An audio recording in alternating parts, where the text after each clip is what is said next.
Halo guys, selamat hari Minggu. Ketemu lagi dalam ibadah sekolah minggu GKA Elion versi Nah, online. kalau teman-teman lihat, hari ini ada wajah baru nih bersama dengan kita. Koleo, Jemeli, Dan Ko Hamsun as usual akan mendampingi kamu beribadah bersama-sama hari ini. Ayo teman-teman kita berdoa. Terima kasih untuk hari yang baru. Terima kasih untuk kesempatan beribadah kepada Tuhan secara online. Biar hati kami tetap fokus dan menikmati ibadah ini sehingga kami terberkati oleh ibadah ini dan Tuhan pun disenangkan dengan penyembahan kami. Dalam nama Tuhan Yesus kami mengucap syukur dan berdoa. Amin. Wow. Gambar apa nih Leo? gambar ini ko. Wow. keren ya, keren banget. Thanks ko, C. Ini hobiku sejak dulu. Yang kayak gini nggak sulit kok. Ah, masa sih nggak sulit? Coba sih, Cemeli coba. Katanya nggak sulit. Coba ya, kelihatannya gampang sih ini. Masa gini aja nggak bisa. Tapi susah juga ya. Kok jadinya gini ya? Lihat, jelek ya. Wah, nggak bakat ini aku. Nggak apa-apa kok, C. Bakat kita kan emang beda-beda. Coba, emang bakat Cemeli apa sih? Bakatku yang utama, makan banyak, mukbang. Aduh. Yang penting itu bukan bakat kita sebesar apa, melainkan bakat kita itu kita gunakan untuk memuliakan siapa. Wah, bijak banget Leo ya. Betul guys, ingat ya, apa yang kita miliki ini semuanya titipan dari Tuhan. Makanya, andalkan pemberinya, bukan pemberiannya. Karena hanya Allah Sumber kuatku.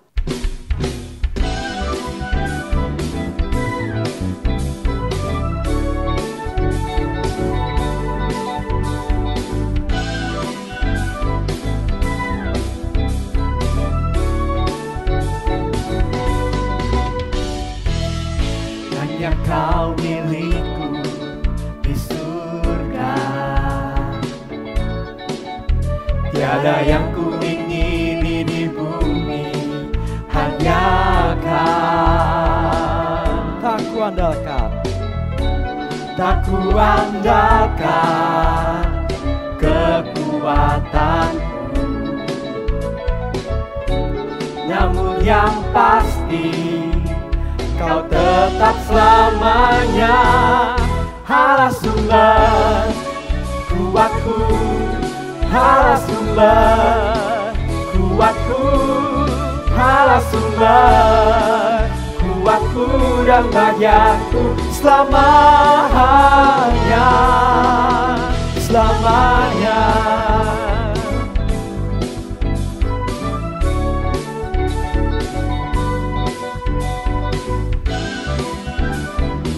Mari teman-teman kita nyanyikan sekali lagi, hanya kau milikku di surga.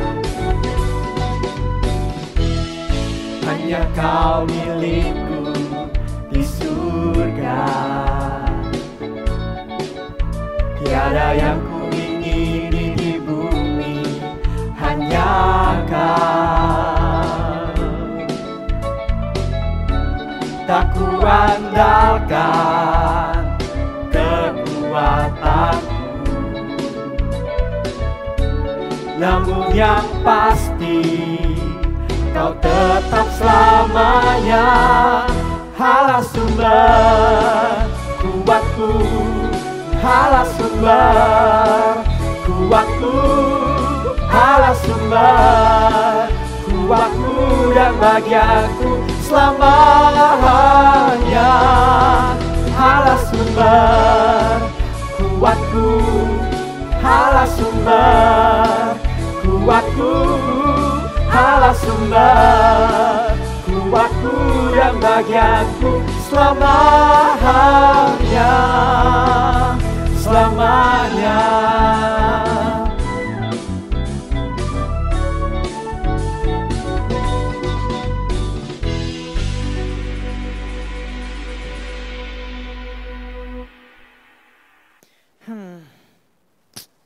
Halo Le, kenapa kok wajahmu susah begitu? Enggak, ini loh kok. Postinganku kok yang like gak seberapa ya. Followerku juga gak nambah-nambah. Padahal ya, teman-temanku itu loh udah 4.000, 5.000 followersnya. Lah aku 1.000, kapan naiknya? Duh, follower 1.000 aja ngomel, aku 100 biasa aja. Tapi kan kalau kita punya banyak followers nih, kan keren gitu loh. Bisa dianggap penting dan juga berharga buat orang lain. By the way ya, teman-temanmu yang real itu ada sebanyak yang di dunia maya enggak? Aku nggak pernah ngitung sih kalau itu. Aduh, padahal ya, justru yang real itu lebih penting daripada yang dunia maya. Di dunia maya orang kan cenderung cuma menampilkan hal yang baik-baik aja. Padahal teman yang sejati itu ada dalam waktu suka dan duka. Betul, yang peduli sama kita waktu kita susah itu bukan followers, tapi teman real kita. Exactly. Ingat juga ya, Leo dan teman-teman, bahwa nilai dirimu bukan ditentukan oleh kata orang, netizen, apalagi jumlah followers. Mau tahu hargamu seberapa? Lihat tuh pada harga yang Yesus bayarkan untuk menebus kita. Iya. Guys, hidupku dan hidupmu berharga bagi Allah. Hidup kita bukan untuk show off diri, melainkan untuk kemuliaannya.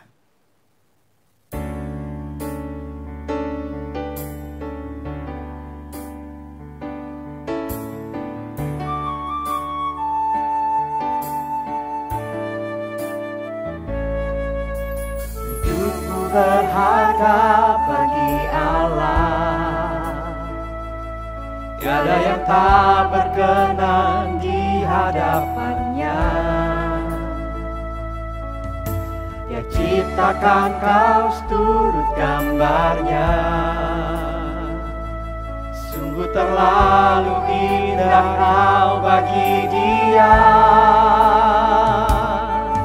Dia berikan kasih-Nya bagi kita. Dia telah relakan segala-galanya. Dia disalib untuk tebus dosa kita. Karena hidupmu sangatlah berharga. Gunung yang terkulai takkan dipatahkannya. Dia akan jadikan indah, sungguh lebih berharga, sungguh yang telah pudar, takkan dipadamkannya. Dia akan jadikan terang untuk kemuliaannya. Gunung yang terkulai takkan dipatahkannya. Dia akan jadikan indah, sungguh lebih berharga, sungguh yang telah pudar, takkan dipadamkannya. Dia akan jadikan terang untuk kemuliaannya. Dia akan jadikan terang untuk kemuliaannya.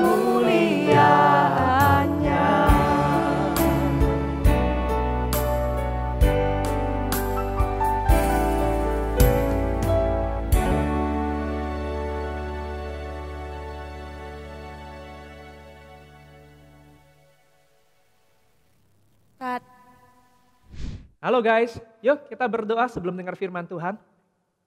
Tuhan, berkati kami dengan firman-Mu. Ajar kami tentang hubungan yang sehat, mengenal diri yang baik, agar di dalam hubungan pertemanan persahabatan kami membawa kasih Tuhan dan kami terberkati oleh hubungan kami. Dalam nama Tuhan Yesus kami berdoa. Amin. Kenapa, Le? Iya ini aku mau nanya nih. Tadi kan kita bahas soal teman dan followers. Aku jadi kepikiran. Aku ngebet banget punya banyak followers karena gak ada teman di real. Aku kesepian. Tapi kok lihat kan, aku bisa nyanyi, aku bisa gambar, aku ganteng, masih single lagi. Oke. Kok tanya balik ya. Le, kalau misalnya kamu cari dokter nih, kamu bakal cari dokter yang pinter apa yang baik? Yang jago dong, yang pinter pastinya. Kalau kamu cari tukang jual nasi goreng, kamu cari yang pinter masak atau yang baik hati? Yang pinter masak dong. Kenapa? Karena biar kita sembuh dan juga makan enak. Oke, nah kalau kamu cari temen, kamu cari yang pinter apa cari yang baik? Kalau temen ya pasti yang baik deh, Keo. Kenapa?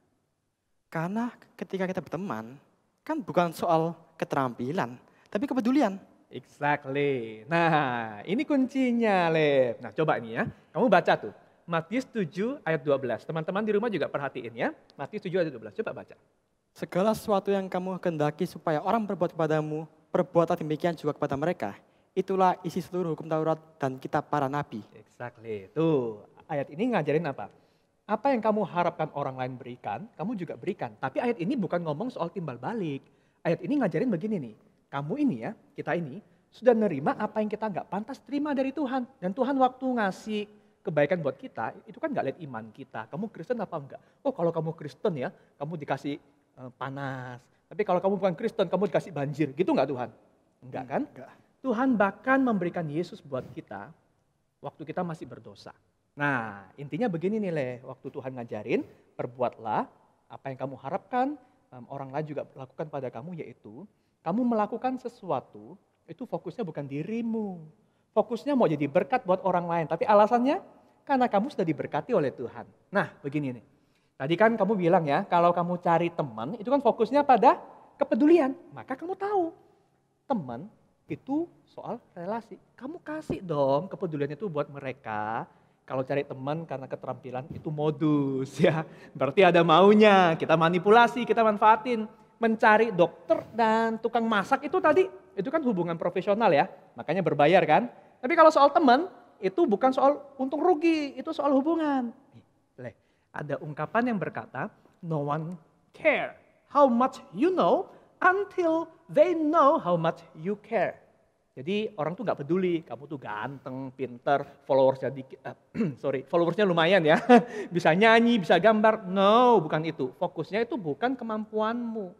Tapi fokusnya kalau kamu pengen punya teman yang baik, kamu perhatikan orang lain. Bukan tonjolkan kelebihan dirimu. Dengarkan mereka, dahulukan mereka, kasihi mereka. Berarti kita mesti bikin orang lain senang terus dong? Oh, bukan begitu. Antara peduli dan menyenangkan orang lain itu gak selalu sama. Kalau peduli kan kita fokusnya pada kebaikan dan kebenaran. Sementara kalau menyenangkan itu cuma soal perasaan. Contoh nih ya. Kalau temanmu masak nih ya, terus masakannya nggak enak nih. Kalau kamu cuma mau menyenangkan dia, kamu akan bilang, oh enak.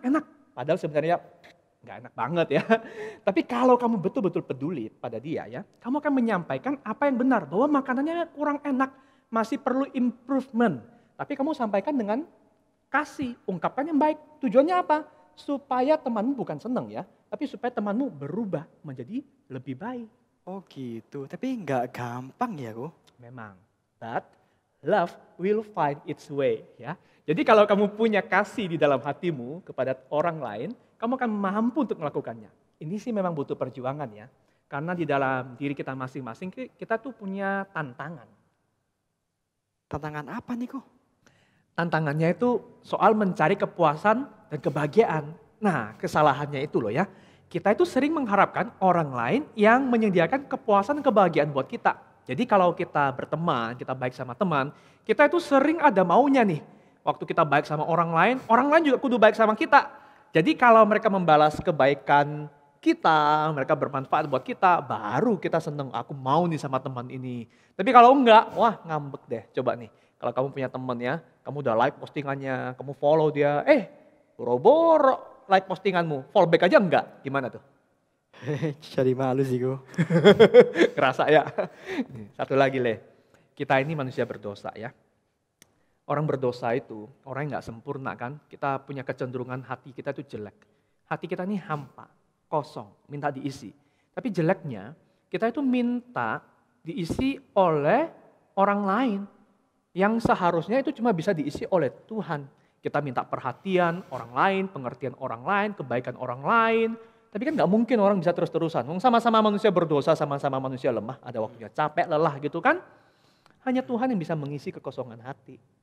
Nah kalau udah lemah, capek, mas kayak tadi itu, terus gimana dong caranya kok? Nah, hanya satu kuncinya Leo. Kita hanya bisa memberi apa yang kita sendiri sudah terima terlebih dahulu teman-teman.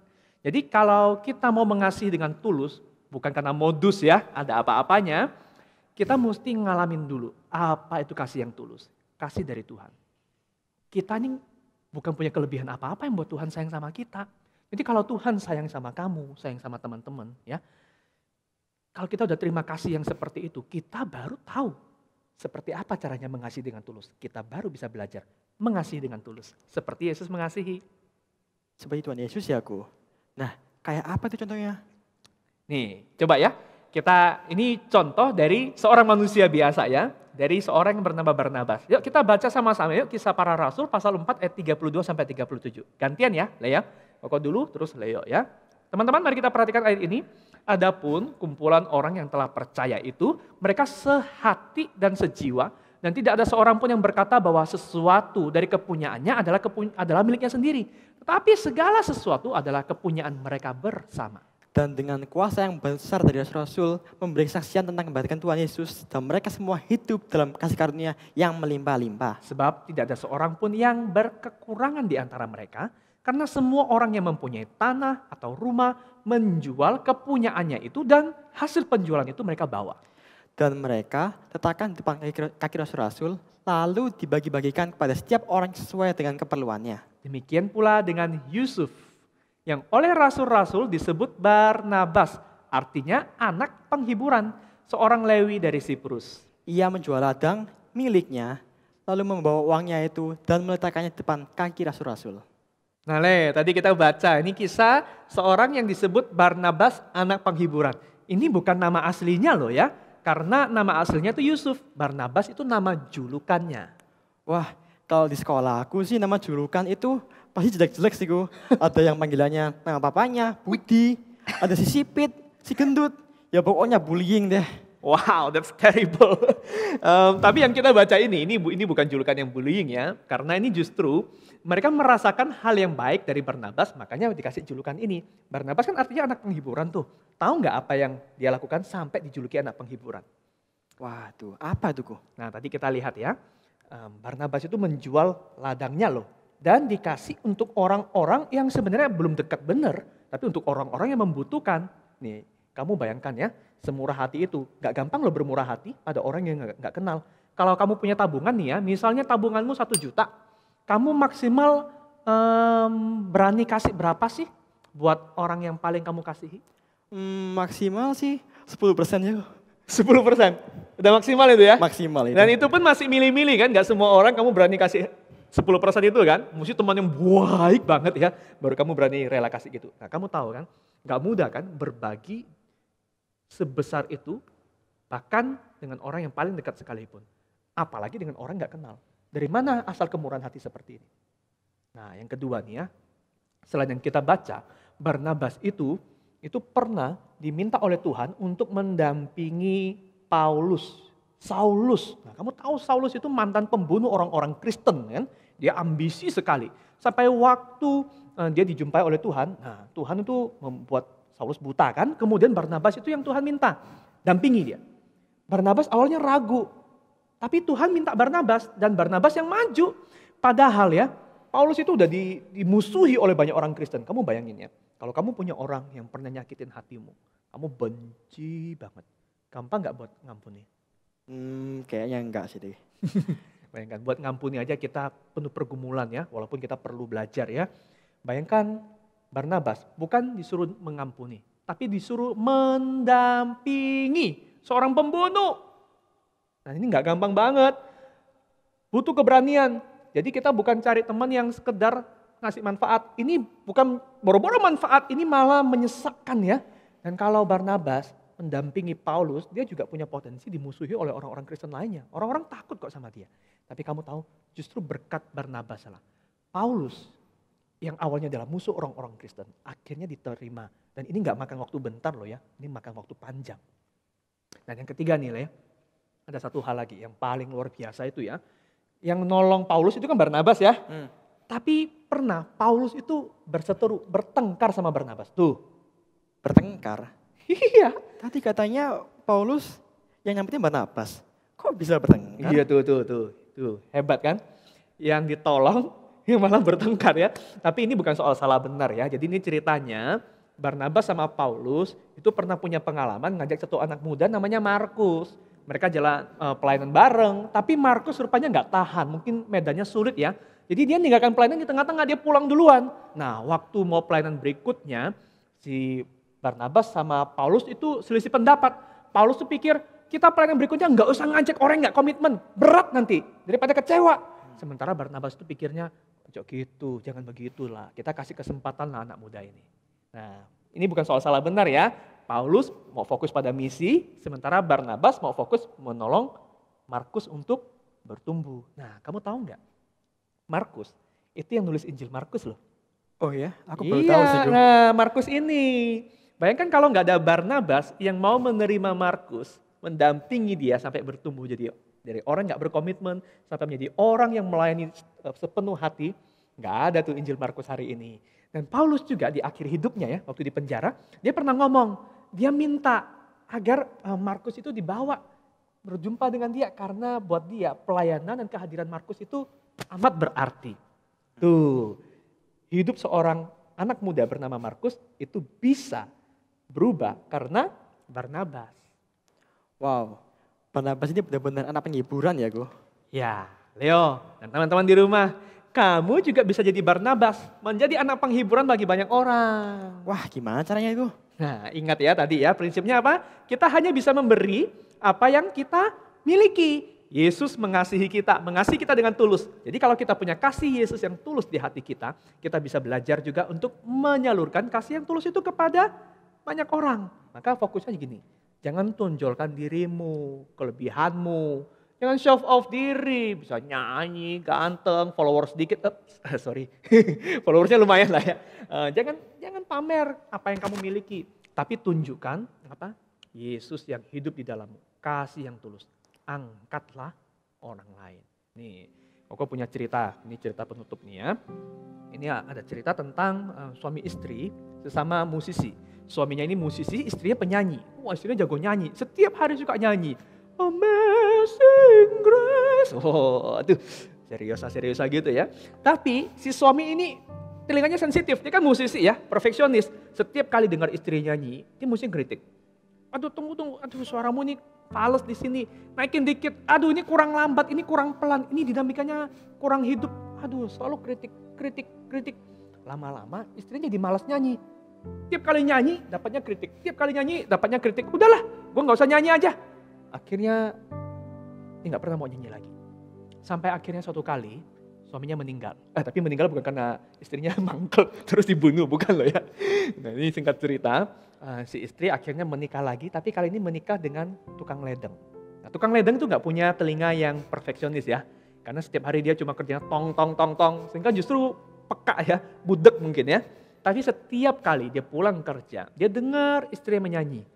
Amazing Grace. Wow, dengar suara kayak begitu, dia muji istrinya. Aduh yang, suaramu itu kayak suara malaikat. Ya. Setiap hari aku kerja, telingaku budek dengar kelontang. Tapi sejak kamu hadir di hidupku, cerah. Setiap kali aku pulang, aku bahagia. Wah, dipuji terus. Suaramu indah yang kayak malaikat yang, waduh, kayak Mariah Carey, kayak Celine Dion. Waduh, sehingga istrinya waktu dipuji, diangkat, lama-lama nyanyi terus, suka nyanyi. Dan berkembang sampai masuk dapur rekaman tuh. Luar biasa ya. Ternyata si istri ini justru jadi penyanyi handal bukan waktu dia punya seorang suami musisi, melainkan justru waktu punya suami tukang ledeng. Bukan. Yang bikin dia berhasil itu bukan soal suami tukang ledeng, tapi punya seorang suami yang bisa mengangkat hati, memuji kelebihannya, menunjukkan kebaikannya, memperhatikan begitu, bukan mengkritik aja, tapi mengangkat hatinya. Nah, lewat cerita ini intinya begini nih. Tidak ada orang yang suka dengan orang yang egois. Semua orang dalam hatinya kosong, mencari pengakuan, mencari kasih. Kamu, kita semua yang sudah menerima kasih Tuhan, kitalah yang tunjukkan kasih Tuhan itu kepada mereka. Berikan itu, semua orang butuh itu. Nice. Tapi kita kan gak sempurna. Ada kalanya capek, lesu, gak kuat. Gimana tuh, Ko? Nah ingat ada dua hal, ingat firman Tuhan yang lalu ya. dalam kelemahan pun, dalam kelelahanmu pun, di situ justru kamu menunjukkan anugerah Tuhan buat kamu bukan cuma waktu kamu kuat. Anugerah Tuhan itu justru ada waktu kamu lemah. Kamu tunjukkan sama orang lain, kamu bukan orang yang selalu kuat kok. Tapi sisi yang kedua, waktu kamu lemah itulah orang lain, temanmu yang menguatkan kamu. Hubungan itu gak satu sisi, tapi dua sisi. Maka penting kamu juga punya teman-teman yang mengasihi kamu dengan tulus. Carilah teman-teman yang juga seiman, satu komunitas di gereja, ada pembimbing rohani, ada keluarga yang juga mengasihi Tuhan. I see. Thank you ya Koans untuk pengajaran hari ini. Aku mau belajar menjadi seperti Barnabas, menjadi teman yang memberkati. Sama-sama. Koko juga mau terus belajar. Teman-teman yang di rumah guys, ayo kita belajar. Bahwa kita menjadi teman yang tulus karena kita sudah menerima terlebih dahulu persahabatan, kasih Tuhan yang tulus. Barulah kita bisa menjadi seperti Barnabas yang tulus, bukan yang modus. Biarlah orang lain melihat kasih-Mu, melihat Yesus di dalam diri kita. Amin. Yuk kita berdoa, kita doain yuk. Tuhan Yesus terima kasih karena kami ini selalu ada apanya di dalam berhubungan.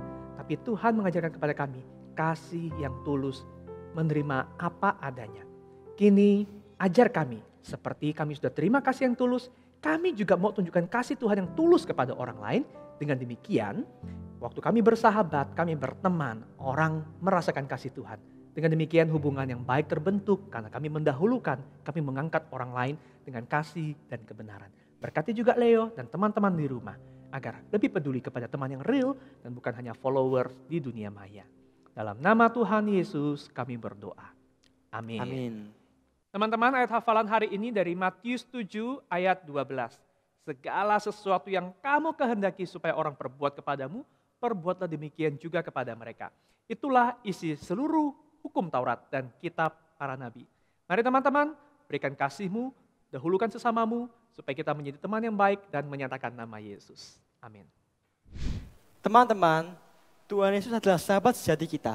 Dia tanggung dosa kita, dia menyertai kita di setiap kondisi suka maupun duka. Yesus adalah teladan kita dalam berteman. What a friend we have in Jesus.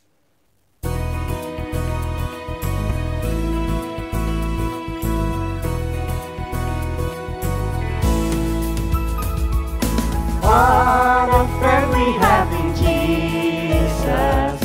All our sins and griefs to bear. And what a privilege to carry everything to God in prayer. Oh, what peace we often forfeit. Oh, what needless pain we bear. Oh, because we do not carry everything to God in prayer. Yesus sobat yang sejati. Yesus sobat yang sejati, tanggung segala dosaku. Tiap hal boleh bawa dalam doa padanya. Bila hatiku gelisah, percubalah berlelah. Bersandarlah pada Yesus, berdoalah padanya.